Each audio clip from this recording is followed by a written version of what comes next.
Ellas en acción. Salud, dinero y amor por el 98.5 de El Heraldo Radio. No cabe duda que China es una de las dos principales economías a nivel internacional. ¿Cuál es la molestia real que está latente en Estados Unidos y esto que nos viene afectando a la economía mexicana? Para platicar de ello nos da muchísimo gusto saludar esta noche a Amapola Grijalva. Ella es vocal presidenta de la Junta de Gobierno de la Cámara China en México. Amapola, muy buenas noches. Qué gusto saludarte.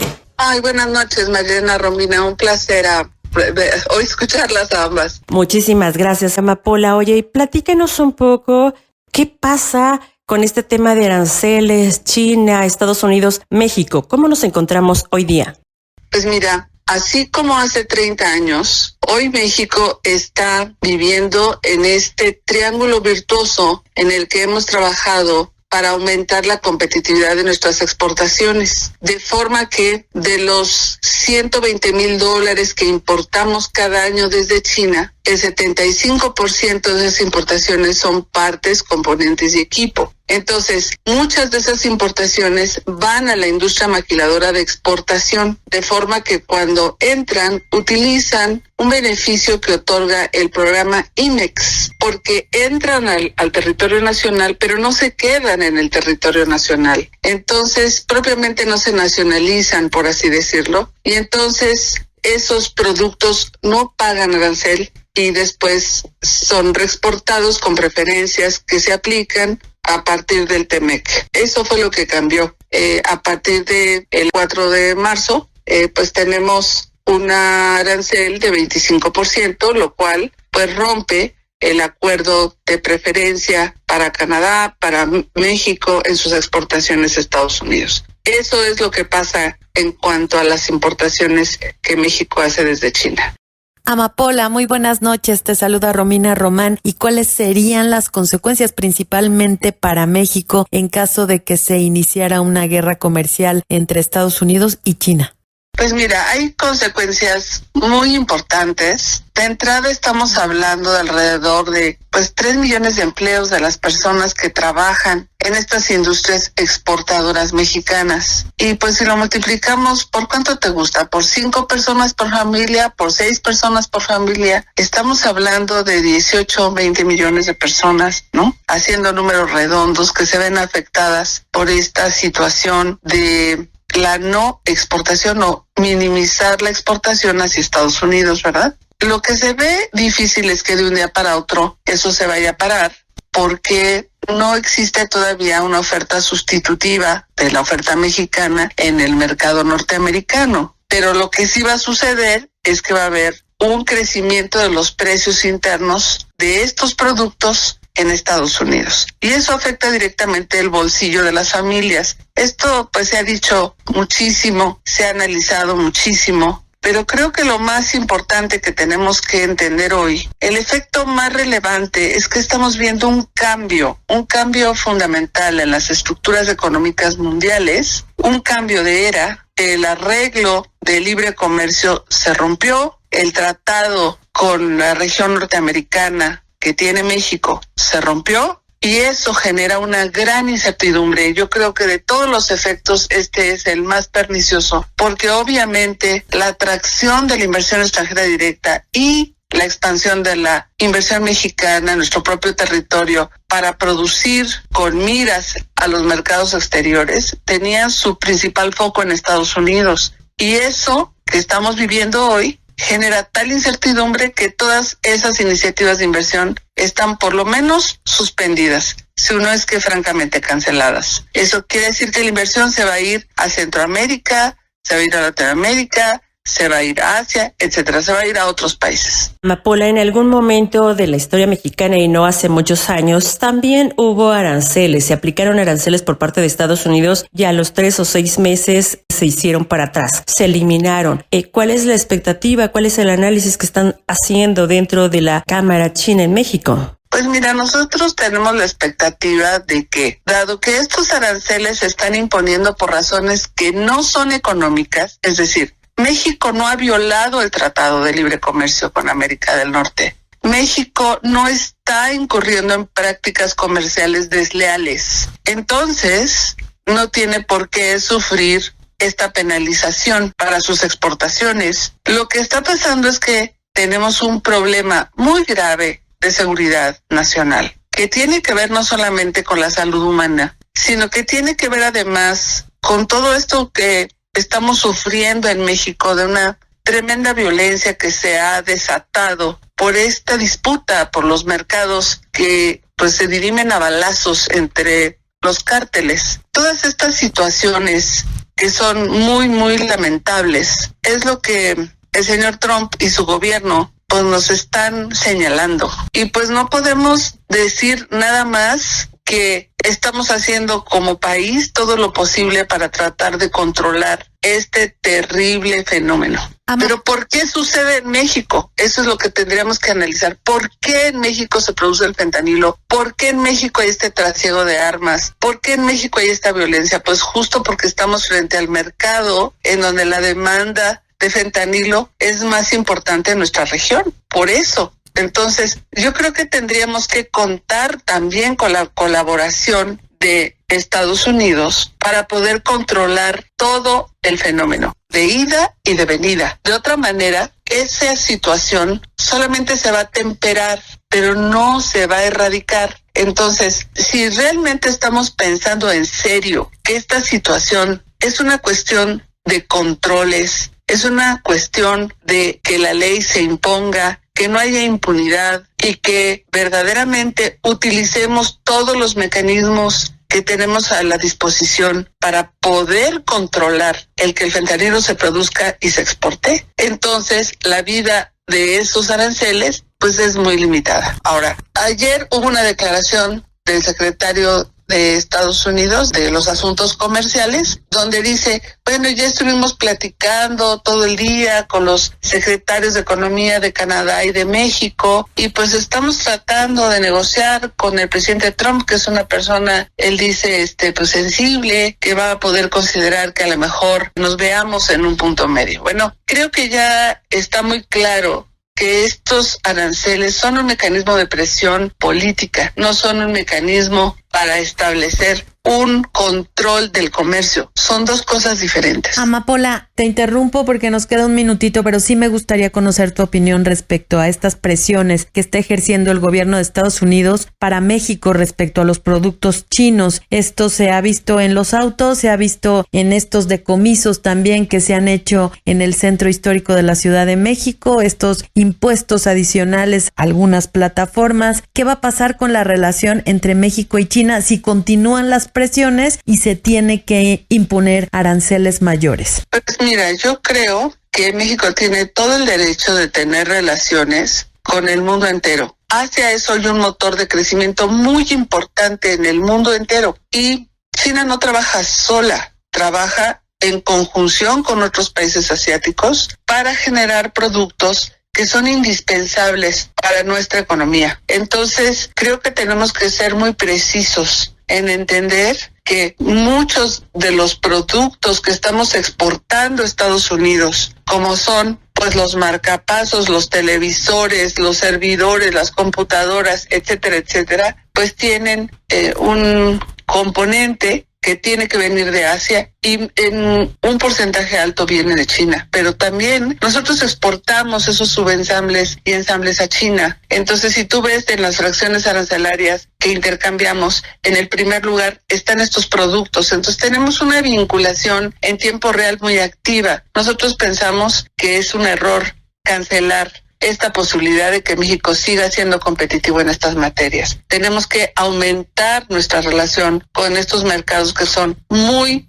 importantes para sostener nuestra competitividad. Pues todo un tema que va a seguir dando mucho de qué hablar en las próximas semanas y si así nos lo permites, vamos a seguir bien en contacto contigo. Gracias como siempre a Amapola Grijalva. Ella es vocal presidenta de la Junta de Gobierno de la China Chamber México, que es la Cámara de Comercio y Tecnología México-China. Muchísimas gracias nuevamente, Amapola. Pues en nombre de la Cámara, muchas gracias a ustedes. Un abrazo muy grande. Gracias nuevamente y quédense con nosotras en Salud, Dinero y Amor, que vamos con más información. Las voces que te mueven. Y amigos, el sector energético ¿También sufrirá cambios o también sufrirá revisiones? ¿Qué está pasando con esta industria? Para platicar de ello nos da muchísimo gusto saludar al doctor Severo López Mestrel, es especialista en energía. Muy buenas noches, Severo, qué gusto saludarte.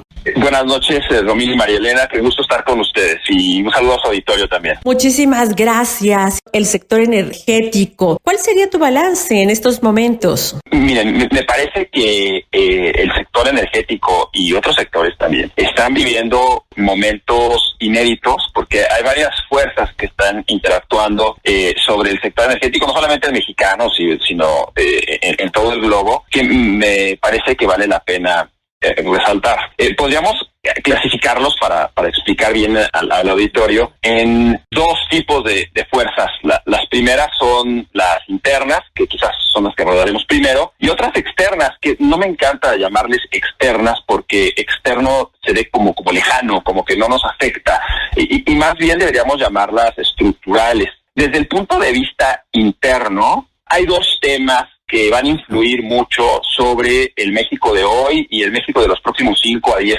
años. Y son dos reformas estructurales. La primera, que todos conocemos, que se está discutiendo ahorita, de hecho, en el Congreso, que es la reforma energética. Es importante señalar que esa reforma energética es una reforma completa. Empezó con una reforma a la Constitución y de ahí se ha seguido con modificaciones a todas las leyes federales. Es una reforma tan profunda como la que vivimos en 2013-2014.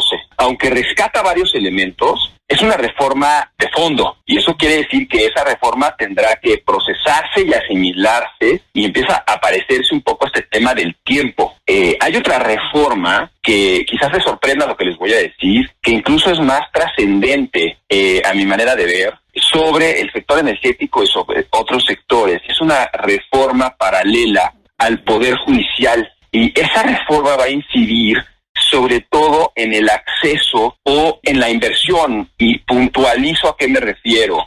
Hay un estudio muy interesante que lanzó la Universidad de Princeton, en donde hablan del papel que tiene el Estado de Derecho sobre el nivel de riesgo y el acceso a capital, no solamente de los inversionistas, sino también de los estados, deuda soberana. Y en un país en donde el tema energético siempre lo ha sido, pero será ahora incluso más marcado, una coordinación entre el sector público y el sector privado. El Poder Judicial mexicano va a tener que convencer rápido que es un sistema judicial profesional e imparcial, no importando la cachucha, si la cachucha es del gobierno o del sector privado, y hay un punto que hay que dirimir, el Poder Judicial tendrá que convencer, y eso va a ser muy importante para el nivel de riesgo de las inversiones en México en el sector energético. Podríamos concluir que en esta parte interna, el gran reto de México será construir instituciones rápido, y eso es muy complicado, y no es un tema de capacidad o no de los mexicanos, es que las instituciones se prueban con el tiempo y con las decisiones. Ese tema está ya sobre la mesa y va a incidir más que ningún otro tema en el futuro de la energía en México, y me parece que de otros sectores. Severo, y entonces, ¿qué podemos esperar en términos de inversiones? Porque dices tú, se tiene que probar este sistema jurídico rápido, pero los inversionistas van a seguir esperando. ¿De cuánto estaríamos hablando? Ya, es difícil dar números, pero en base a lo que se ha observado y a la experiencia de los últimos 30 o 40 años, las reformas estructurales tardan tiempo en asimilarse. Eso no quiere decir que no vaya a haber inversión, pero tarda en tiempo para que una reforma estructural se consolide, es decir, que salen las leyes, los inversionistas las estudian, hacen observaciones, se hacen los primeros proyectos. Para que una reforma estructural se consolide, tarda alrededor de 4 a 5 años. Y estoy poniendo tiempos cortos. Aquí estamos teniendo paralelo de una reforma judicial. Eso no quiere decir que vaya a una parálisis, para nada. Pero vamos a entrar a un proceso que entra en todos los países, que es un proceso de asimilación. Pero tenemos dos reformas estructurales a la vez, que son importantes. Entonces tenemos un gran reto de generar instituciones y credibilidad rápido. Y ahora hay temas estructurales que me gustaría mencionarles, que también van a incidir y que no solamente es esa pelota que acabamos de lanzar en la plática que estamos teniendo. Tenemos también un papel de Estados Unidos distinto al que si esta entrevista la hubiéramos hecho hace 10 meses, no estaríamos hablando de esto. Pero hay un nuevo posicionamiento de Estados Unidos con respecto a el tema comercial. Y el 2 de abril, de hecho, se definirá un nuevo mundo con respecto a la relación que tiene Norteamérica, no solamente con México y con Canadá, sino con Europa y con Asia, con China. Y eso toca las cadenas de suministro de todo lo que tiene que ver, ahorita estamos hablando de energía, pero prácticamente de todo lo que tiene que ver con energía y todo lo que tiene que ver con la transición energética, almacenamiento, los materiales para construir, por ejemplo, las baterías, los autos eléctricos. Severo, pero México está preparado en este sentido, la industria, con todo este cambio internacional y nacional que planteas. Mira, me parece que tu pregunta es interesante, que tu pregunta puede decir, oye, el mundo está preparado. En esta última parte, me parece que México ha hecho un papel importante, ¿eh? Yo he recibido comentarios del exterior de que México se ha manejado muy bien en esta crisis. Ningún país está preparado. México se está manejando bien en esta parte, me parece que sí, ¿eh? Sin embargo, es un reto para todos. Vamos a ir haciendo historia conforme vamos avanzando. Y me parece que este tema de cabeza fría por parte de México será muy importante, porque este tema sí dislocará muy probablemente o provocará nuevos arreglos desde el punto de vista comercial. Y tenemos otro gran reto también, que es un reto interesante que se ha mencionado, que es la inteligencia artificial. Y la inteligencia artificial está haciendo una fuerza de empuje sobre el sector energético sin precedentes. Por eso la destaco dentro de todos estos temas que estoy poniendo sobre la mesa para tratar de pintar un cuadro de lo que está viviendo el sector energético mexicano y global. La inteligencia artificial está causando una demanda de energía como no habíamos tenido en los últimos 20 o 30 años, porque la inteligencia artificial es energía, son los data centers. Perdón. No, gracias, adelante. Severo. ¿Y qué va a pasar con la Comisión Federal de Electricidad? ¿Cómo estás viendo a esta empresa? ¿Se prevé que en realidad sí pueda funcionar de manera eficiente? Y ya ves que en el sexenio del presidente López Obrador se buscaba pues estas energías no tan limpias. ¿En este sexenio sí nos enfocaremos directamente hacia las energías limpias? Me parece que la Comisión Federal de Electricidad jugará un papel muy importante. Tendrá una organización distinta, no muy distinta, pero sí con algunas modificaciones. Eso está en el Congreso. Habrá que esperar el resultado final. Tendrá una nueva ley que regulará el sector eléctrico. Está en la cocina. Habrá que esperar el resultado final. Los retos son muy importantes y los retos van también por el lado de generar una inversión, los niveles de inversión adecuados, y van a tocar todos estos temas que tocamos al principio de la conversación. Si hay una convicción, me parece, del gobierno mexicano por las energías limpias y por un tema, incluso por el perfil de la nueva presidenta o de nuestra presidenta actual, que realmente conoce muy bien el tema de energía limpia. Además, tiene una convicción de vida sobre la sustentabilidad y las energías limpias, por lo que se espera un empuje, pero los retos son mayúsculos para cualquiera, por lo que estamos platicando. Pues siempre interesante platicar contigo, Severo López Mestre. Él es un experto en temas de energía, en el sector energético, por supuesto, y pues vamos a seguir consultándote para que nos vayas actualizando sobre esta reforma y este tema que es tan relevante para todos. Muchísimas gracias. Gracias a ustedes y gracias a su auditorio. Parece que es un momento paradigmático, no solamente del mundo, sino de la energía, que es una pieza muy importante de los próximos años, tanto en el desarrollo tecnológico como en el desarrollo de los países. Y en esta etapa, por supuesto, tu opinión siempre es importante. Muchísimas gracias nuevamente y quédense con nosotras en Salud, Dinero y Amor, que vamos con nuestro comentario final. El comentario final en Salud, Dinero y Amor. Salud, Dinero y Amor en este lunes 10 de marzo. Yo soy Romina Román. Gracias por acompañarnos y recuerda que te esperamos el próximo jueves con la mejor información financiera aquí en el Heraldo Radio. Y hoy quiero hacer un llamado otra vez a la Alcaldía Benito Juárez y al gobierno de la Ciudad de México para que tapen los miles, diría yo, de baches que hay en las calles. A la colonia del Valle ya le dicen del bache por lo mal que está, pero no solo el asfalto, asfalto, sino las banquetas están maltratadísimas. En División del Norte, casi esquina con Xola, a una cuadra de una escuela, hay un hoyo enorme que ya ha causado varios accidentes entre niños. No se vale que la ciudad esté tan descuidada, tan sucia. Pagamos mucho de impuestos y lo mínimo que requerimos es contar con calles y banquetas en las que podamos caminar, que por cierto cada vez es más difícil por los cientos de restaurantes que ya se apoderaron de la vía pública. Supongo que las autoridades reciben algo por permitirlo, y si es así, que inviertan en mejoras y que no todo se quede en sus bolsillos. Que pasen un gran inicio de semana, ya muy caluroso. Cuídense, y ahora sí, te paso el micrófono, querida amiga María Elena Vega. Como siempre, un gusto compartir este programa contigo. Gracias, Romina, el gusto también es mío. Tienes toda la razón, no solamente la Ciudad de México, sino todo el país se encuentra con muchos problemas de carreteras, de avenidas, de calles, de asfalto. Ojalá que las autoridades correspondientes hagan lo propio. Es imposible transitar así, y también las personas que van caminando pueden y tienen problemas al pasar por estas calles. Es necesario la inversión, el repavimento, es necesario voltear a ver todas las calles a nivel nacional.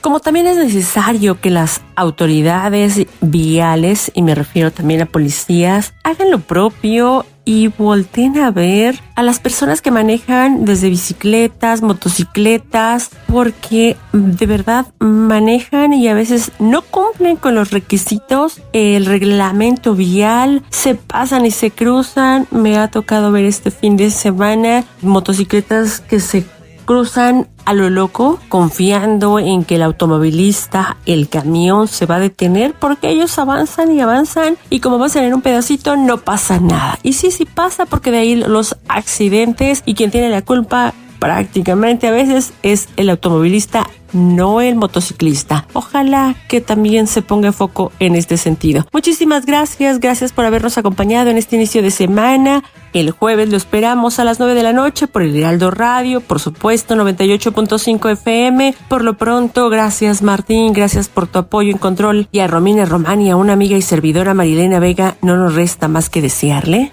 salud,